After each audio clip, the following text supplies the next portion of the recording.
అదంతా వదిలేయండి. ముందు మీరు ఇది చెప్పండి, నేను ఎలా ఉన్నాను? బానే ఉన్నావులే.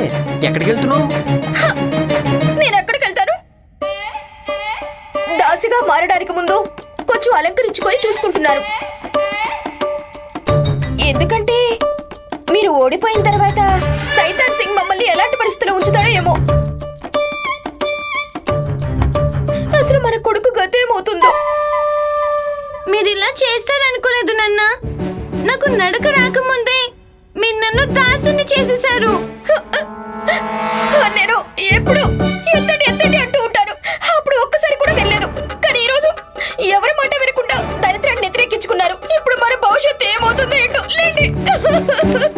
అయ్యో, ఎవరు ఎవరికి దాసులు అవ్వాల్సిన అవసరం ఏం రాదు.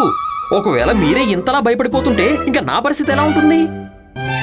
భయం సమస్యని ఇంకా పెద్దదిగా మార్చేస్తుంది. నేను యోధులకు యోధుణ్ణి సైతాన్ సింగ్ని.